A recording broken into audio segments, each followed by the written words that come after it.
I've always been very perceptive. According to the Myers-Briggs personality test, I'm an INFJA. And if you're not familiar with this personality typology or this type of personality test, those letters essentially mean I equals introverted, N equals intuitive, F equals feeling, and J equals judging. In general, INFJs, which is my type, are usually super perceptive of situations. They're social chameleons, meaning they can basically blend in and fit in with anybody, and they're highly discerning or naturally judging of other people. And this means that I usually have an instinct to pick up on little social cues, blend into social situations, and unconsciously, in a split second, label people or situations or things as good or bad. This can get me into traps. I tend to judge people instantly. I tend to judge myself very harshly at times. I can often notice things in people that maybe I shouldn't be able to see on the surface. And because of this tendency to judge others, I've always seen character traits and flaws in people that I didn't want to have, and I've also put harsh judgment on myself. Over the past few years, I've worked hard to reframe this judging archetype to discerning, meaning I can observe character traits and behaviors of other people, decide if they match up with my ideal values or lifestyle, and then make a decision about how I want to live life without demonizing or labeling anybody as good or bad, just different. I fall more into the visionary end of the spectrum rather than the integrator, and so I like to focus on big picture rather than details. This combination of long-term visionary type thinking has allowed me to pick up on habits, character traits, and behaviors of other people and then decide if they fit into my long-term vision for what I want in my life or not. And this has served me well in a few different ways. So in high school, I had the big vision of playing Division I football. And so I began to discern or judge peers' behaviors and determine whether those behaviors would serve this vision of me playing Division I football. Most of my high school teammates were just normal high school kids. They liked playing football, they liked being under the Friday night lights, etc., but they didn't have that ambition or vision to play Division I football. So their actions reflected their desire to just be a normal high school kid who played football for fun, not really paying attention to your diet, not sending emails to college coaches, not studying game film in your free time, not going to extra workouts or doing private training outside of football practice, and not signing up for recruiting camps or 7-on-7 teams to get your name out there and improve your skills. I learned at this young age that to create different results than everybody else, I would have to create different actions. So I went to the other end of the spectrum. I started meal prepping at 16, 17 years old for lunch every day, where I'd make chicken, broccoli, and rice. I spent math class sending hundreds of cold emails to college football coaches trying to get my name out there, trying to get offers, trying to get recruited instead of paying attention in class. I spent English class studying game film and breaking down opponents every single day instead of doing the homework or paying attention. I did personal training outside of practice. I went around the Midwest traveling, getting on planes to go do 7-on-7 tournaments, one-on-one showcases, camps, all of these different things, just all to get a slight edge. And it's because I wanted a different outcome in life, not a good or bad outcome. The people who were just playing high school football for fun, that's awesome. I just wanted more out of life. And this pattern has repeated itself throughout the rest of my life. So in college, as I started to phase out of football, as my football career ended because of an injury, I started to observe the lifestyles, habits, and character traits of people who went the conventional path in life. Now that I was done playing football, I was thinking about, okay, what am I going to do with my life now?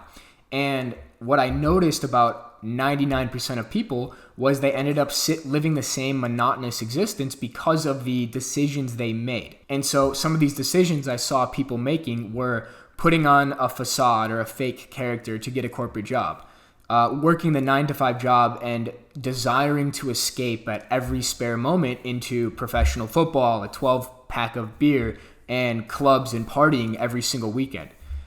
Making just enough money to pay rent, maybe get a dog, maybe get married, have kids, move to the suburbs, and never make enough money to really become financially free or be able to travel the world whenever they wanted. On the worst end of the spectrum, what I saw was people never reaching their potential becoming shells of themselves, numbing their existence, and waking up at like 60 or 65 and wondering what the hell happened. And the most terrifying part of it for me was I saw all of these 40, 50-year-old men working these corporate jobs, living vicariously through their children's sports careers because that was the pinnacle of their existence. They never found a new purpose that would actually fulfill them in life, and so they outsourced their purpose to their kids' sports careers and numbed their existence at every single moment. As I've said many times before, this path terrified me. In some of my lowest moments in college, when I was torn ACL, pretty depressed, smoking weed a ton, I saw myself becoming that washed up high school quarterback, just ending up at the hometown bar, just numbing my existence with beer and just having this beer belly and just being this like shell of my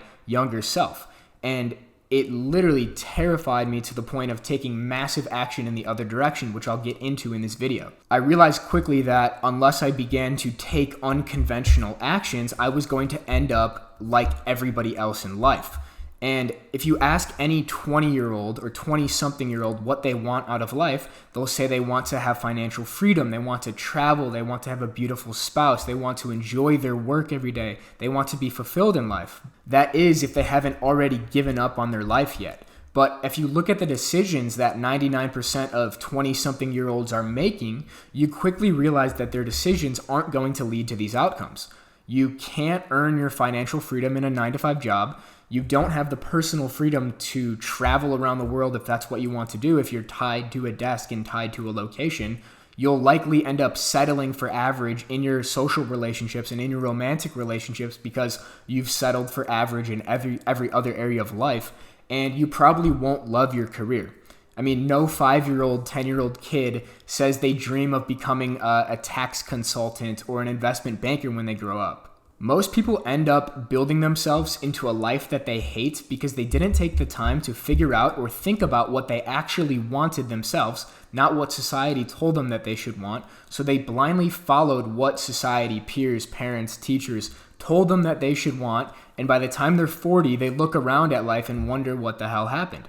So if you're in your 20s watching this video, this is the most important decade of our lives. Our decisions now will shape the trajectory of our future. It'll shape how we live in our 30s, 40s, and beyond. So you have to ask yourself these questions. Do I want to build myself a creative career through the internet that allows for time, location, and financial freedom? Or do you want to continue to be willfully ignorant, never actually ask these deep questions, push off these huge life decisions, and distract yourself for the next 20 years with mindless entertainment and scrolling every spare moment? Here's the main point. If you're willing to go against the grain in your 20s and make unconventional decisions, everybody will be asking you how you did it in your 30s and 40s. My high school football coach actually would always say to me, if you want uncommon results, you need to take uncommon actions. And this principle has stuck with me ever since I heard it. And I can firmly state one thing above all that has become self-evident throughout my early 20s.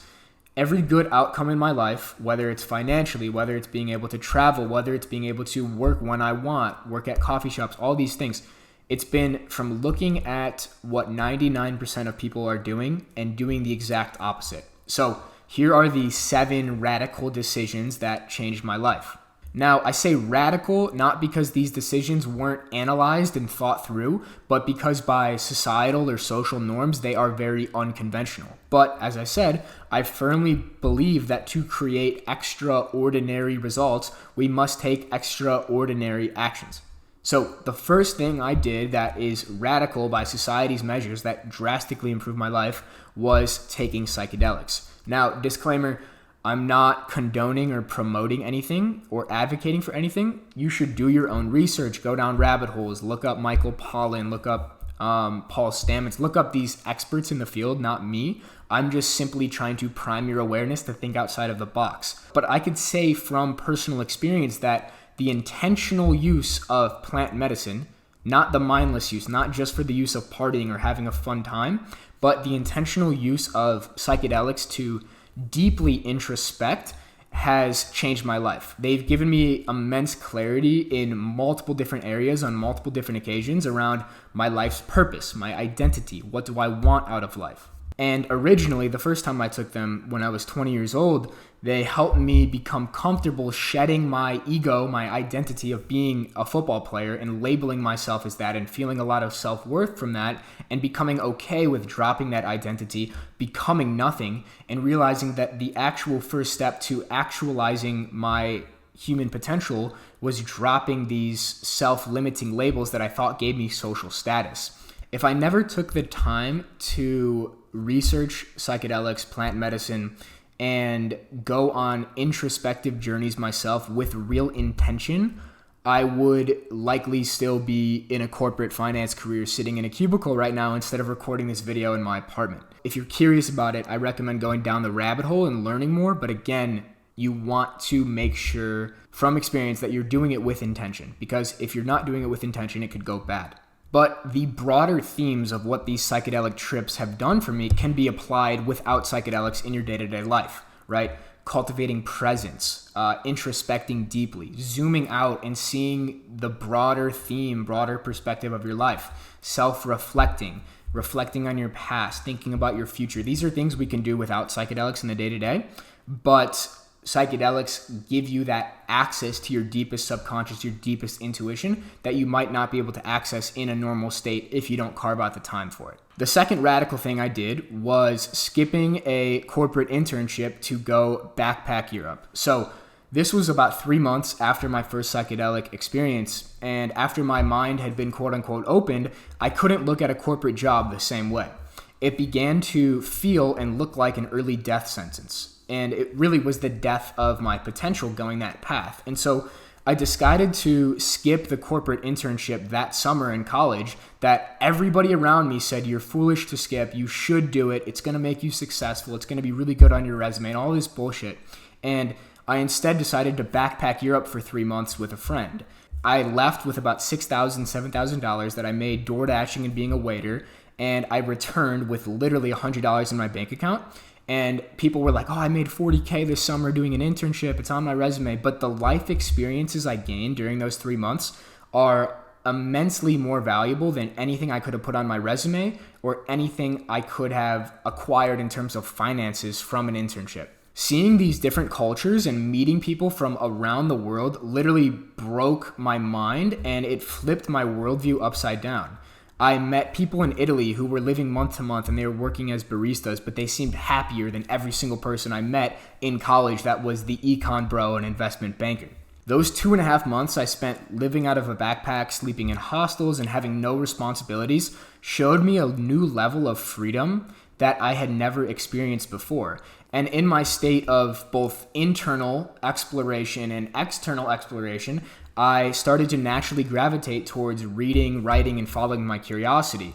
I had forgotten how much I actually loved reading and writing as a kid, but it wasn't until I gave myself that space, that freedom to go travel for 2 months with no obligations that I was able to rediscover it. And I basically suppressed my intellectually curious side of myself for my entire life because I was trapped in that obsessive identity of football player and athlete. But when I was in Europe, I started writing, and it proved to send me down a life-changing rabbit hole. So the third thing that was radical, that drastically changed my life, was writing online. So sharing my thoughts with people via my writing started as just a passion project. In July 2022, so around 20 to 21 months ago, I was journaling a ton as I was traveling through Europe, just sharing my experiences to myself. And I got the idea, why don't I share some of these ideas and things I'm reading, things I'm listening to, things I'm experiencing with people in my life? And so I texted like 7 family members and friends, and I said, hey, this is really weird, but would you want to receive a weekly email from me, just like sharing what I'm learning and sharing my thoughts? And some of them actually said no. Most of them said yes. And 3 months later, those 7 readers turned into 17 readers, right? It wasn't like this huge success story overnight, but I was writing for the intrinsic joy of writing. And in that September, when I had 17 readers, one of my good friends from high school who was reading my newsletters and enjoying them said, dude, you should start writing on Twitter. Like, you could grow an audience on Twitter. And I was like, shit, I know I should do it. And that was like the catalyst for me starting to write on Twitter. I was pretty terrified of posting my ideas publicly at first. I had high school friends, college friends, old coaches, teammates following me, but I mustered up the courage to type a tweet, hit send, and vowed to post every single day until I graduated and see where it took me. And flash forward now, about a year and a half later, that email list that started with 7 people now has about 2,700 people, which still blows my mind. And the Twitter account that I started writing on with about 800 followers from football has about 25,000 followers. But I would have never experienced that if I just didn't start taking action for the intrinsic love of it and was willing to look weird, foolish, out there, esoteric from those people in my life who I asked to start reading it at the start. The fourth radical thing that changed my life was cutting back on partying. So at this point in college, when I started writing online, I was not on the football team anymore. I became somewhat of a recluse, somewhat of a shut-in. I stopped hanging out really and going out with all my athlete friends. I spent so much time alone. My Friday nights just became time to read. My Saturday mornings became time to write.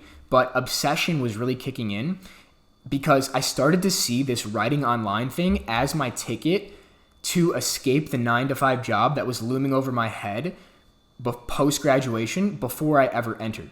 I know I keep repeating this, but the thought of ending up in a cubicle post-college and wondering if I could have done more terrified me. And so writing online became my why behind cutting all these bad habits and really working on myself and putting a ton of time into self-improvement, personal development, all of that, and creating this life that would eventually lead to a life of freedom, even though I didn't know it at the time. The fifth thing that was radical that changed my life was starting a podcast. I began to see success in this online business world, this creator economy world that I was stepping into as networking. But I was just some random 21-year-old kid with no life experience or skills. So why would anybody want to speak with me?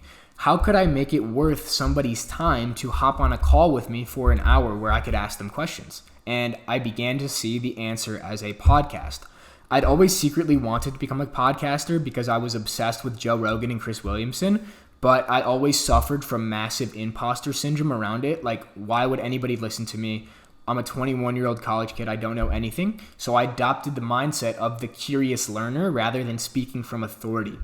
And again, I pushed past that self-doubt and that fear of judgment, and I set up a Zoom account. I paid for Zoom Premium, and I started the podcast with no microphone, no headphones, no script, no thumbnail. I didn't know what I was doing, but I was like, I'm just going to start it, and eventually I'm sure I'll figure it out and get better. And now that I've recorded about 70 episodes, there's multiple highlights that came from that podcast that were so unexpected. So I have a network of lifelong friends worldwide. This summer when I go travel Europe, I have a handful of friends from the internet that I did podcasts with that are like, you can live on my couch. We can stay together in Germany, in Belgium, in the UK. We can hang out. We can go out, all this stuff. I've met multiple clients and business partners through the podcast. My initial ghostwriting clients that allowed me to leave college were originally podcast guests who I just became friends with. Then they trusted me, they saw I could write, they figured I could help their business, and we became clients. The last piece is drastically improving my speaking skills. Still something I'm working on and getting better, but before starting a podcast, I had a lot of social anxiety. Now people are like, you have so much social confidence, so much charisma, you could talk to anybody, but it wasn't that way for so long. But simply by just putting the reps in and talking to people for now 70 to 100 hours on podcast, you build that social skills over time, and that translates to every single area of life. So the principle is this radical decision to start this podcast, which I was very scared about at first, was the catalyst in an indirect way of leaving college, growing a social media account because a podcast is the ultimate networking hack, and starting an online business. I wouldn't have been able to do it had it not been for that radical decision of starting a podcast. The sixth radical decision I made might have been the most radical of them all. I never thought this would happen. And the sixth decision was leaving college. In February 2023, so about 13 months ago, I had finally started making a full-time living from writing on the internet. I was living in San Francisco at the time, doing an entrepreneurship study abroad program for school, but I signed 2 full-time ghostwriting clients for about $4,000 a month. And I realized the only things that were taking me away from my actual entrepreneurship endeavors were class, tests, and homework about studying entrepreneurship, whereas I was actually doing it and making money from it, but I was wasting my time commuting to class, going to these field trips, not actually doing anything to boost my entrepreneurial career. So what I did is I was really obsessed with Naval at the time, and he had this quote of be too busy to do coffee while keeping an open calendar.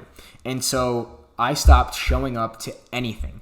I skipped class, I ditched field trips, I didn't do any homework. My peers thought I was insane. My professor, my director of my entrepreneurship program, called me out in front of the whole class. But I had so much conviction about where I was going and my confidence in this creator economy that I didn't give a fuck about anybody's opinion who didn't have context on my situation and wasn't living a life I wanted to live. And so in March, I made the decision to leave school, move to Buenos Aires, and went all in on the online world.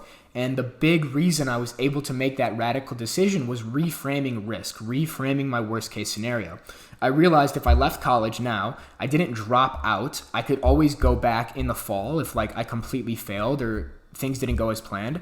And I realized that I would rather become a waiter or a barista at a coffee shop or DoorDash or drive Uber and build the online stuff on the side because I knew the long-term leverage and network effect that it could lead to if you stay in the game. And I realized I'd rather be a waiter at a steakhouse, make decent money, or work as a barista than work in any corporate job where I'd be basically giving away 10 hours of my day between working and commuting. And so that reframe of what is the worst case scenario and realizing the worst case scenario was actually more appealing to me than the best case scenario of graduating and getting my degree helped me make that decision. Now I had to have that temporary drop in status, right? All my peers around me in this entrepreneurship program, I remember we would be comparing salaries of job offers post-college, and people would be like, I have a $200,000 offer from Apple. I have a $180,000 offer from Goldman Sachs. And when it would come to me, I'd be like, I'm an online ghostwriter, and people would laugh at me, right? And I knew at that time that I looked like an idiot. I looked retarded, but the long-term benefits of building the personal brand, the leverage in the creator economy, becoming a modern day educator, I saw the vision behind it and I had conviction and it helped me make this radical decision. And now I can look back as that was one of the most important decisions I made because I gained all my time back. I began to work all in on this personal brand. And I gained that self-confidence and self-belief of going against the grain of what everybody told me I should do and making my own decision. I feel like in that moment, that was when I actually became an adult, when I told my parents, told my family, I love you, I appreciate you, but I'm doing this and I don't care what you say. The seventh and final and maybe most important radical decision I made throughout the past couple of years is investing in online education. So just because I stopped going to college doesn't mean I look down upon higher education. I see higher education and lifelong education as absolutely crucial for reaching your potential and developing over the lifespan, but I believe the formal education system is outdated. The edge of knowledge exists on the internet in the creator economy. And throughout my 17, 18 months in the creator economy, I've learned more about business, marketing, sales, persuasion, writing, spirituality, consciousness, philosophy, leverage, entrepreneurship than I did in 3 years studying economics at a top 10 university. And the knowledge that I'm learning through online courses, education, coaching, mentorship, it directly applies to what I'm experiencing in the real world. Online business in general is a moving target. Universities that update their curriculums maybe once a year, maybe once every 5 years, cannot keep up with the speed of iteration of knowledge and information happening within the online world in the creator economy. I've learned more in 1 year investing about $10,000 in online mentorships, courses, coaches, cohorts, etc., than I did in 3 years in college investing $240,000. Think about that.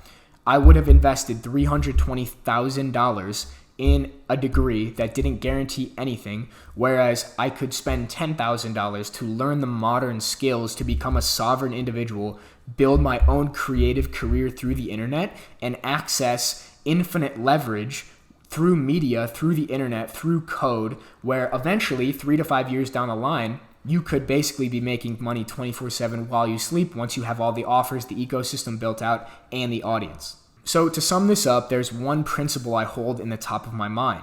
To create uncommon results, you must take uncommon actions. You must go against the grain. You must forge your own path. You must be willing to believe in yourself even when everybody around you thinks you're crazy. So to sum this up, I want to talk about the power of questioning. So I want you to think about the people around you in your life. Look at the people older than you who took the path that you're currently on. Do they seem happy? Do they seem healthy? Do they seem fulfilled? Do they seem free, both internally and externally? If the answer is no, but yet you're still following their advice and living your life on their terms and walking the same path as them, you're walking into an early death sentence. You're walking into a trap. Maybe it's unconsciously up to this point, but if you made it to this far in this video, now you're brutally aware that if you don't course correct and change your decisions, you're going to live that same life that you fear, that same life that you want to avoid. All it takes is one decision that goes against the grain to completely open your mind, shatter your program beliefs, and show you you can actually do anything you want, as long as you have the conviction, the curiosity, and the courageousness to do it. So think about some ideas where you can go against the grain. Maybe take a gap year and go travel. Maybe ditch your summer internship and start an online business and go travel the world. Maybe start writing online despite what you think people might say about you. There are no rules in life. There are only guidelines. So ask yourself this: why are you on the path you're on? Why do you want to get that job? Why do you want to get that degree? Why do you want to go out and party every single weekend? Do you actually want these things? Or did you choose these desires? Or were you assigned these desires by parents, by teachers, by society? Have you ever stopped to actually question them? Have you ever asked yourself, if there were no outside expectations, would you still be doing what you're doing? Asking yourself these questions is not comfortable. It requires courage. But going against the grain requires courage. Carving your own path requires courage. Creating the life you want on your terms requires courage. But courage is not the absence of fear. Fear will always be there. Courage is moving forward despite the fear. So what's that one thing you secretly want to do? What's that one thing that holds so much weight in your mind because you think about it all the time, but you haven't acted on it? Go do it. Since no one else in your life will ever tell you to go out in the world, take risks, and carve your own path, let me be the one to tell you it's okay. And on the other side of these decisions, you're going to become a more complex individual. You're going to reach your higher self, and you're going to create a life you want on your own terms. Radical decisions are the only decisions that will get you radical results. So with that, thank you for watching. If you made it to the end, you can tell I was very passionate about this one.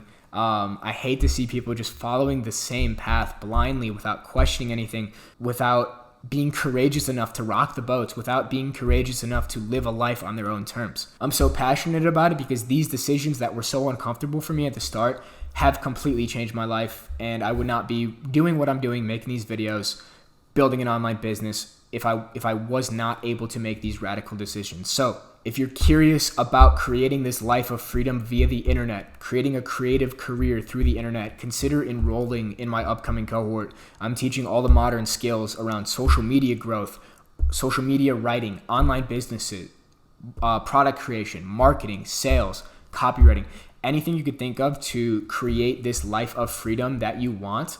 I'm teaching it in my upcoming cohort. It's the lowest price you'll see in the entire creator economy with this much information.